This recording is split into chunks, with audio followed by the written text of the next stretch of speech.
Hi everybody and welcome to Beaker's UFO channel. Today we're going to knock out cattle mutilation. This is Wikipedia cattle mutilation, real simple. We're going to go right to the meat of this, physical characteristics. And this is the important part here. The absence of tracks or footprints around the site of the mutilated carcass is often considered a hallmark. However, in some cases, strange marks or imprints near the site have been found. In this famous Snippy case, there was an absolute absence of tracks in a 100-foot radius of the carcass, and even known animals' tracks disappeared within 100 feet. Within this radius, several small holes were found, seemingly punched in the ground, and 2 bushes were absolutely flattened. In New Mexico, a trail of suction cup-like impressions was found leading from a mutilated 3-year-old cow. All of this is important. There's going to be a little bit of science, and then the rest is the action, so bear with me. The indentations were in a tripod form, blah, blah, blah. Similar incidents were reported in the area since 1978. Now, the first investigation into this that was unexplained was 1606, so this has been happening for about 400 years. And we're going to jump back into this, the meat of it. This is important. Both the liver and the heart were white and mushy. Both organs had the texture and consistency of peanut butter.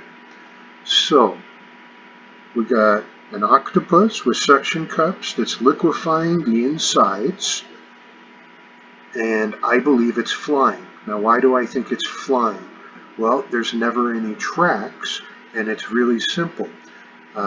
People that raise these animals on farms are no dummies, and most of them are hunters, and I guarantee you they know their properties, and they could track a human in a heartbeat, and in the 400 years, no one's ever tracked anybody. So if this was their neighbor coming over, they would have tracked them over to their neighbor, and their neighbor would probably have 2 dotted eyeballs. So, we've got a flying octopus that's liquefying the internals. Now, one more important thing. Los Alamos did some research here and some testing, and they found naturally occurring Clostridium bacteria in the heart, but was unable to reach any conclusions because they're Los Alamos. The smartest laboratory in the world, I think. So, now we're going to go to, what is this word that I can't pronounce? Well, it's a gram-positive bacteria. That's all that matters, and it causes botulism and tetanus. Pretty nasty crap.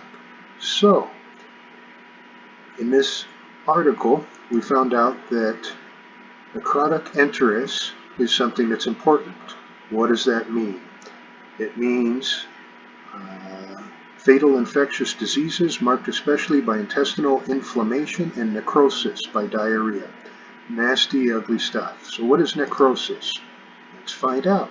Necrosis is the death of a body tissue. It occurs when too little blood flows to the tissue.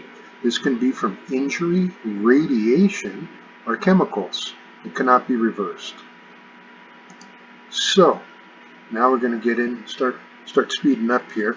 This is, I can't scroll up to show you the page because it has some pretty ugly pictures on it of a human mutilation, but if you Google Brazilian human mutilation by aliens, you'll find this webpage, and when you scroll down, you're going to find out that this guy died very similarly to the cows, and it's a really interesting case. I'm not going to get into the human mutilations. That's for part 2, where I solved the Dyatlov Pass incident. But in this one, it's important to note the chest had shrunk due to the removal of internal organs. In other words, internal organs were removed or sucked out somehow through these small circular incisions. So, let's keep going here. We're going to introduce you to some basic science. Unicellular organism. If you take a science class, this is about as basic as it gets.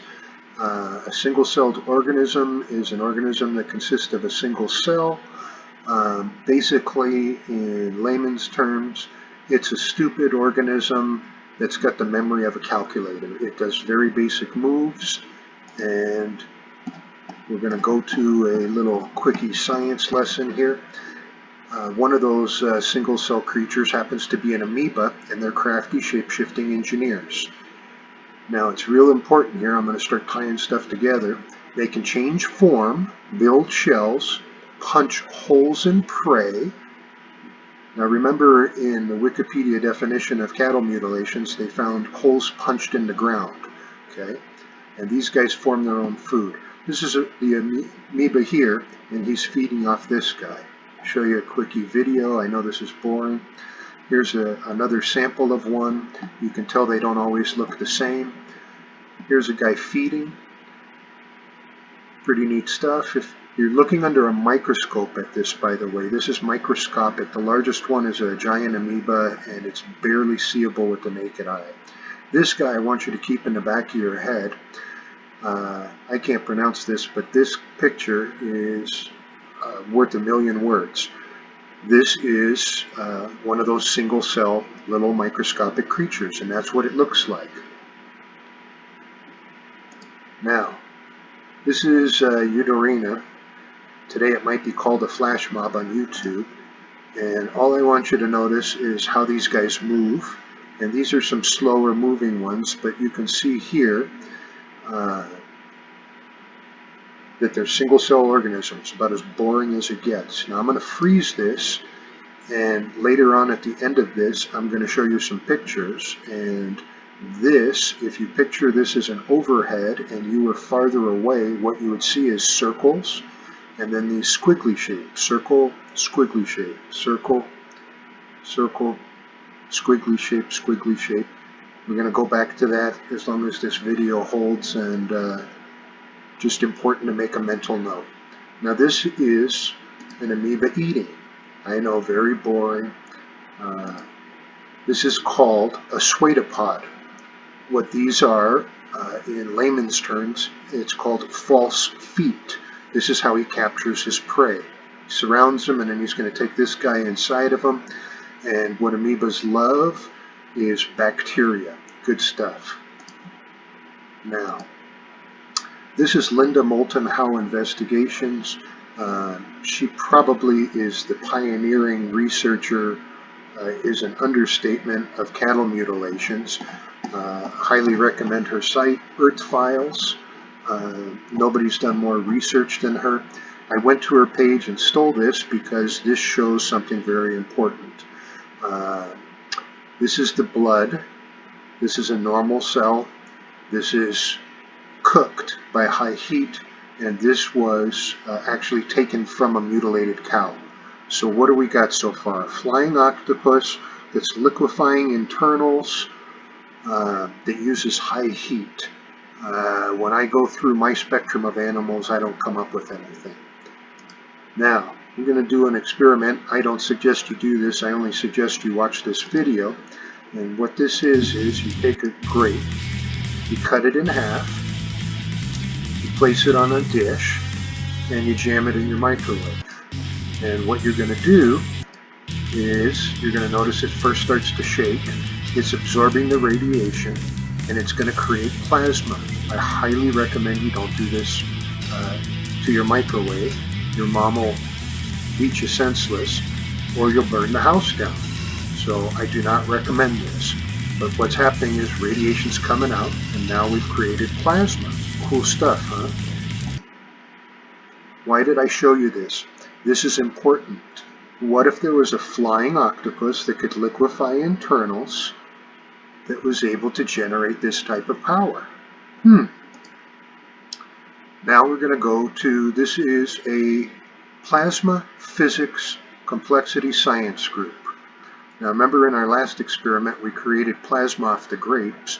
What this report shows, if you read all the way through it, I'm not going to do that, is if you were able to do the last experiment with the grapes in a microwave and not burn it up, which is what will happen if you do it for too long, you would create cell-like space configurations.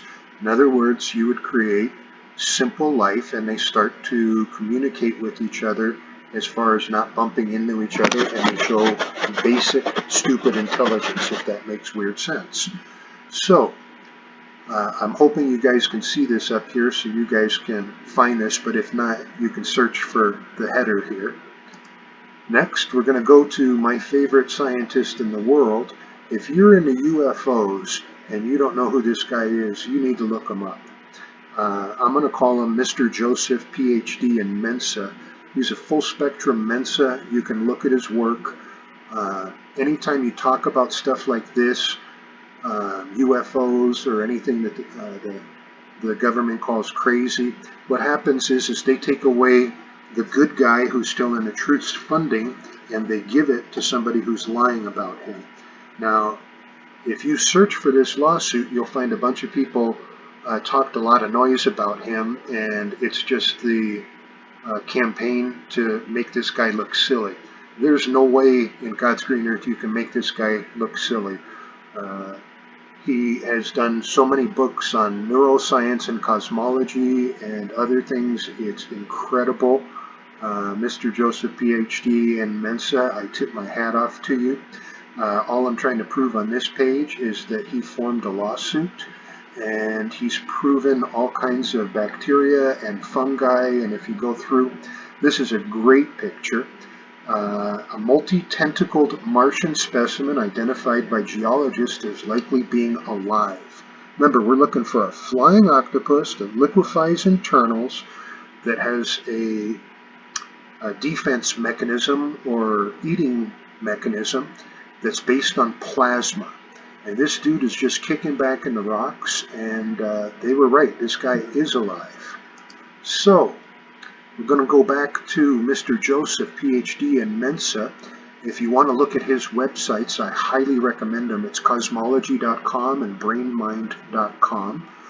Not for the faint of heart. He is extremely scientific, so it's not going to be a basic read. But if you really want to get into UFOs and things of that nature and learn about what's really happening in our solar system, he is definitely the key guy. Now, this report is evidence of extraterrestrial extremophiles and plasmas in the thermosphere. What does that mean? Remember our STS-75 video? That's the thermosphere where those flying dudes were pictured. NASA calls them critters. Here, scientists that are geniuses, like Mr. Joseph, call them extraterrestrial extremophiles. And the basic public and the UFO guys like myself, we call them notchbacks, and you'll find out more as I go along here. What's an extraterrestrial extremophile is real important. Extraterrestrial, it's not of this planet. Extremophile would be something like a single-cell organism that lives in, let's say, Antarctica in really, really cold conditions, and people are going, how in the heck is this thing alive? Real simple. Plasmas, a little more complicated. If there was to be life off of our planet, it was theorized that they would be plasma-based or silicone-based. Today we're going to talk about plasma-based and prove it. Now, let's go to cosmology.com because I love this genius. He's just awesome. This is one of his articles. The reason I'm here is single-cell amoebas, if you actually had a microscope and you took light and you put it on one side, they would move to the other side and run away from it. Now, on the other hand, if you put electromagnetic activity on one side, they all are attracted to it, and you can read his article here that proves it. And once again, this guy is a genius, and my hat off to you, sir. So let's start getting into it. Alien bugs discovered in Earth's atmosphere. If I remember correctly, the updated version of this is 2012. It's a huge number, don't quote me, but it was something like 1,800 viruses and single-cell creatures were found in our atmosphere on a microscopic level. That's what they put out to the public, okay? Now, this picture here is the Space Shuttle 75 mission where the tether incident occurred. They were doing a electromagnetic experiment with high voltage, and the tether broke and it flew off into space, The tether was approximately 12.7 miles long, and then these guys showed up, and NASA said they were ice. They said that this was round, it was an ice particle, and it was an optical illusion. Now, remember I said notchbacks? Here's the notch in his back, okay? This is a single cell organism underneath a microscope. He's got a notch too, okay? That's all I wanted to prove on this page. Let's move on. This is the space shuttle incident here on the left. This is single cell organisms here on the right under a microscope. I want you to notice how the movements are identical. They're not similar, they're identical. Okay, here's my notchback coming by. Went a little bit too forward. Here's the original the STS incident. This is the tether that is broken away from the shuttle, and these guys showed up quite a few hours later.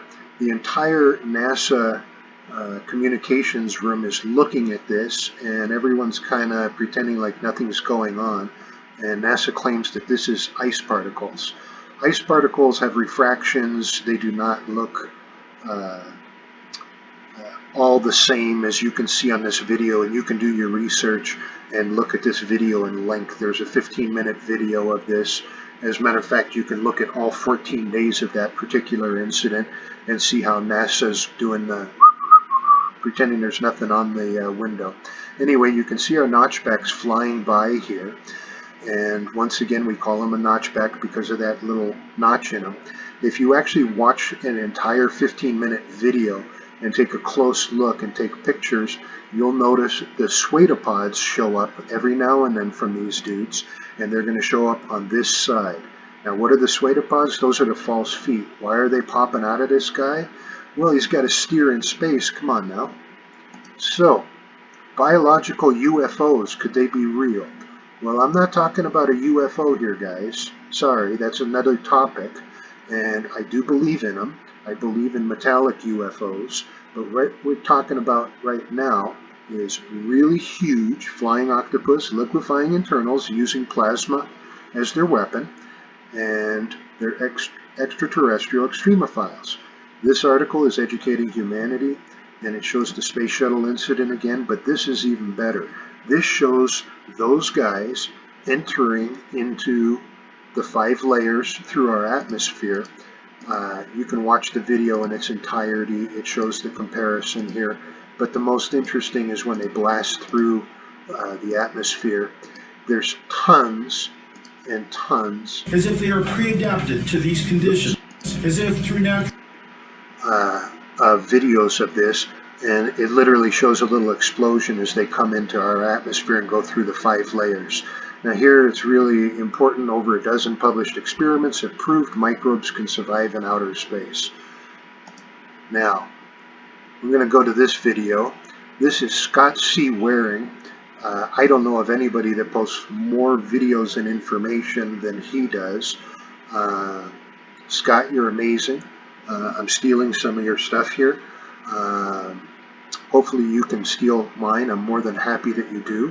I'm giving you more than credit. You show a lot of different videos and a lot of different topics. Here we're going to show, this is 2 guys in Big Bear, and you've probably seen some of these, and this is in our atmosphere we're talking about now, and he's taking a laser beam, and this is just one of your simple pointers. I highly don't recommend this. This is our extraterrestrial extremophile, aka the notchback, aka the critter, and you'll notice that he is repelling from the light, just like we did in our little scientific experiment and we read about it. Okay. This is the same thing, except the guy hits him with it, and that's not really a smart thing to do in my opinion, but nonetheless, that's what he's doing out here. And you notice once again he's repelling from the light. Remember, if you do electromagnetic energy, you call them. If you do light, they go away. Now, let's get some better video going. You agree? This is ball of light keeps returning over Gaffney, South Carolina. There's multiple videos of this. But remember when I said the ice particles, and NASA said that these guys were round? Well, guess what? In a few seconds you're going to see him sideways and he's flat as a pancake, except you'll notice in the center he's got his nucleus and it's round. Whoop! Did you see that? I'll play it again. Here he is flying. Now if you're wondering how he flies, he's taking his nucleus and twisting it, which spins the outer body of him, so he's an eternal flying frisbee. Whoop! And he's a fast frisbee. Now, this is a video of a cattle mutilation in process. I can't open my screen full screen, my video will stop, but you can go to this. The name is Transparent Biological UFO over Tijuana.